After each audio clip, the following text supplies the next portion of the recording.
qoldi. Buni endi Malayziyada yashayman. Voy do'stlar, biz bugun intervyu olamiz. Mana Xiamen kirgan studentimiz bo'yicha. Xo'p, aytib beringchi, Xiamenga qanaqa bildingiz bu universitet borligini-da? O'zi aslida oxirida bildim. Kelishdan oldin, menimcha 2 hafta oldin keldim. Bildim shu haqida. O'zi aslida odamlarni oldilarida kirishim kerak edi, yashash kerak edi, o'qishim kerak edi, hammasi o'xshamadi. 12 sinf kerak edi. Foundationni shu tugatib, planlarimni nima qilaman. Ha, yaxshi. Foundation o'qigani Xiamen keldingiz-a?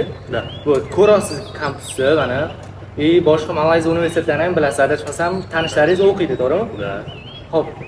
Qanaqa bo'tdi pluslari bor bu universitetda? Masalan, kelishsiz, nimasiga qarab kelishsiz? Masalan, nimaga ular kelishi kerak bu yo'q imенно mana. Compare qilsangiz, imенно shu universitetda. Imенно shu universitet menimcha bu yerda peace borda. Peace bor. Hamma narsa chill, hamma hech kimga gap otmaydi, hech narsa yo'q bu yerda. Какой peaceful life de. Keyin yana bilsangiz, boshqa universitetlar Kuala Lumpurning ichida bo'ladi. Shahar ichida. Da, shaharning ichida bo'ladi. Bu esa shaharni orqa tarafdan, Malayziya tarafdan Ancha tinchroq. Ancha tinchroq. 100%. Menimcha shu bitta faktor bo'ladi. Eng katta faktor o'zida. Rostga kelsa university life bu yerda feeling his bo'ladi-da. Da. Bu yerda darsga kirdingiz. IT da o'qiydilar, FIT sohasida hozir foundationda ketyaptilar. O'zbeklar bo'yicha adashmasam hozir biz kelgan yo'nalish bo'yicha dekabrda kelganmiz. Ikkita dona o'zbek IT da o'qiydi. Bittasi bo'la mana. Xo'p, darslar qanaqa bo'lyapti mana? Hozir imminni rivojlangan IT, hozir IT da bilasiz, pul ko'p, soha ancha rivojlanyapti, sun'iy intellektli. Qanaqa o'tilyapti bu yerda darslar? O'zi menimcha prям nima qilsa gapirsa bo'lmaydi, chunki bu FIT endi chiqqan birinchi yil biza, demak birinchi bo'lib FIT endi biza test bo'lyapti. Testda biza do'stlarim tipi ko'p gapirsa bo'lmaydi bu haqda. Lekin menga yoqyapti. Lekin do'stlarimdan so'rab ular haqiqiy IT emas deyapti, chunki bu ular koding xohlaganda, masalan ular koding uchun kelgan. Xuddi lekin foundation, конечно, 12-sinf deb tipi maktabda 12-yili mana ko'pchilik aytadi, foundation o'qishimiz shartmi deyshar bo'pti. Chet elda mana qaranglar, universitetga kirishingiz uchun bu yerda hamma davlatda maktab 12 yil bo'ladi. Bizda 11 yil. Bu biz ham 12 yil borishimiz uchun bu universitetda bizga foundation qilib bergan. Bu imini bilamiz mana IT da coding xohlashyapti ko'pchilik.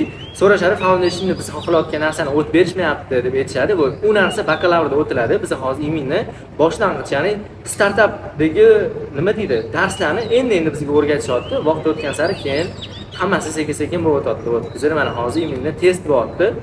Demak, testoviy darajada ham siz o'zingizni yaxshi his qilasiz darsda.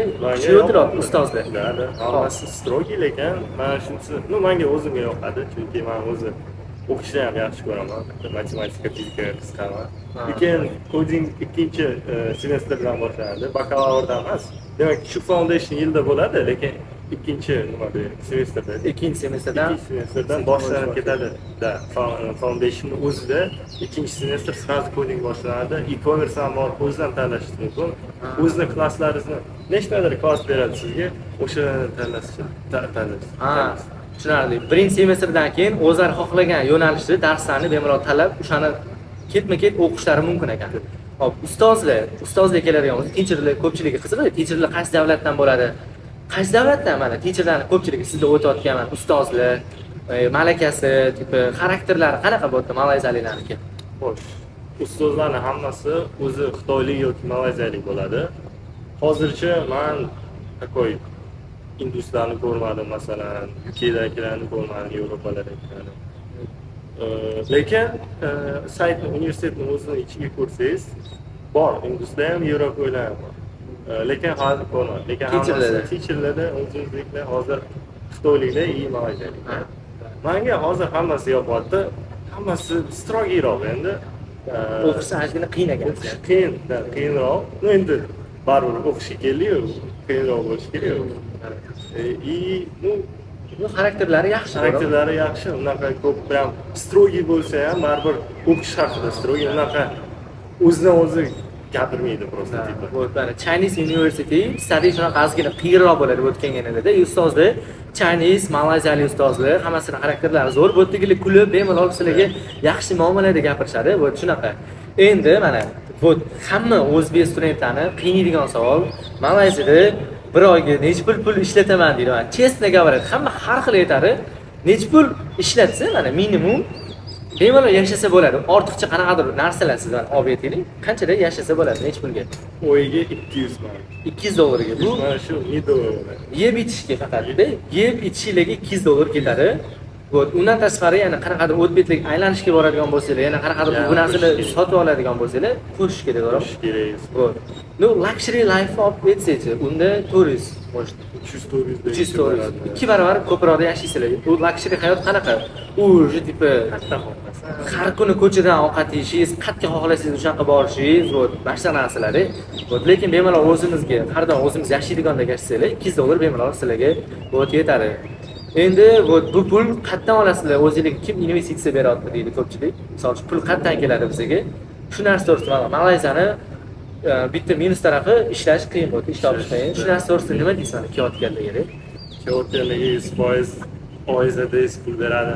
100% unaqa boshqa ilojisi yo'q ekan, rostdan aytaman. Men ham o'zi ishlashim kerak edi. Aslida men ham o'zi aslida ishlamoqchi edim. O'zimni kontraktimni to'layman deb o'ylagandim. O'xshamadi, вообще o'xshamadi, o'sha yergacha bormadi. Bitta nima qiyinchilik bor-da. Agar ish topsangiz ham vaqtingiz просто kategorически bo'lmaydi. Вообще vaqtingiz yetmaydi. Lekin unaqa ko'p pul bermaydi. Oyliklar ham kam. Oyliklar kam. Studentsiz 20 soat ishlaysiz, menimcha haftasiga 20 soat. Haftasiga 20 soat bo'ladi-da. Bu endi 4 soatlab kuniga 5 talik qiyin baribir, qiyin. Yana solishtiring, assignmentlar bor, o'qish bor, hamma narsa bor. Mana imijdan yashash arzon, mana $200 O'zbekistonni narxidan ostida yashaysizlar, lekin ishlashga keladigan bo'lsangiz, sizlarda sponsor bo'lish kerak, sizlarga pul berib turadigan, uyingizdagilar bo'lishi mumkin, bu kimdir. Yoki misol uchun eplashingiz mumkin, ishlasangiz ham onlayn, o'zingizga bog'liq, qo'lingizdagi hunaringizga. Bo'lib aytganda agar ko'chadan qanaqadir joylarda, misol uchun barlarda yoki boshqa joylarda ofitsiant, studentskiy work misol ishlaydigan bo'lsangiz ham vaqtingiz yetmay qolishi mumkin darslar bilan, yetsa ham kamroq pul bo'lishi mumkin. Bo'lib endi bir oyda qancha bo'ladi? Ish topdi deylik, qancha topish mumkin student mana bu bir oyda?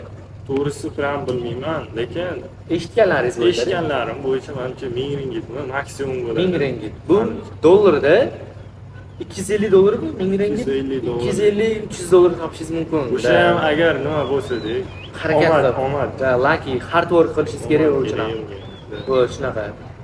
Oxirgi tema bo'ldi mana eng nuqtasiga keldik. Qanaqa qilib grant yutib kelish mumkin? Kontraktlar, narx-navo to'g'risida gaplashamiz bo'ldi. Birinchi navbatda kontraktlar qanaqa? Shu narsa to'g'risida gaplashaylik. Minimumdan maksimumgacha. Kontraktlar menimcha hozir men o'qiydiganim eng katta pulda, lekin $4000 menimcha dollar. $4000. Это maksimum. Eng kattasi $4000 bo'ladi. Eng qimmat IT sohalaridan bittasi, IT qimmatroqlar $4000. Lekin menimcha kamroqlari ham bor. Mana finance, FIA, menimcha FIS. FIA'da eshitganimcha $2000-3000 to'layapti.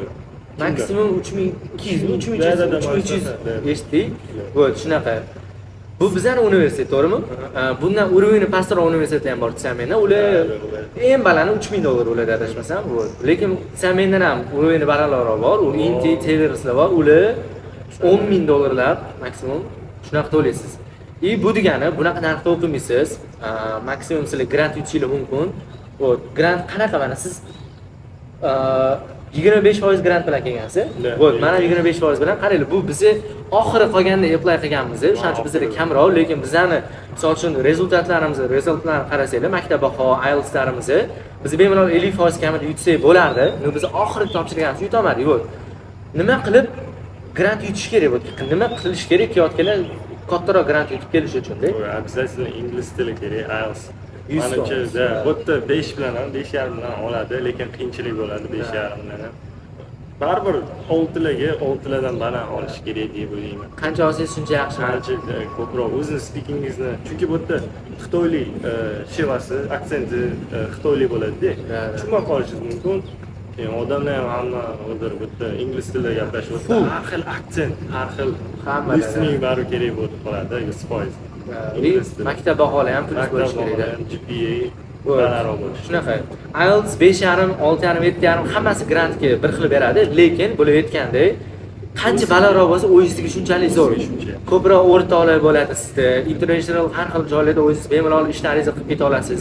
5,5 bilan kelishingiz mumkin, lekin 6,5 bo'lsa, u o'zingizga zo'r. Misol uchun ancha kuchliroq bilasiz. Darslarni ham tushunishingiz, ekzamenlarni topshirishingiz ham shuncha yaxshi bo'ladi. Shunaqa narsalar bor. Hop. Eng kerakli temalarimizda gaplashdik siz bilan. Mana bola sizlarga qizlar ko'rayotgan bo'lsanglar, Malayziyaga kelmoqchi bo'lsanglar, sizlarga foydali bo'ladi degan umiddamiz. Bu qanaqa savolinglar bo'lsa kommentariyaga yozib qoldiringlar. Biz sizlarga javob beramiz. Shunaqa, sizga rahmat mana. Menimcha bu kam sonli Malayziyadagi universitetdagi studentlardan podkast bo'ldi, ya'ni o'zbeklardan. Qiziq bo'lgan bo'lsa like bosib qo'yinglar, obuna bo'linglar. Bundan keyingi videolarda sizlar bilan ko'rishguncha podkastimizni o'rtog'inglarga jo'natib qo'yinglar, chet elda o'qimoqchi bo'lganlarga. Sizlarga manfaatli bo'lgan bo'lsa, bizni xursandmiz. Keyingi videolarda ko'rishguncha, let's go.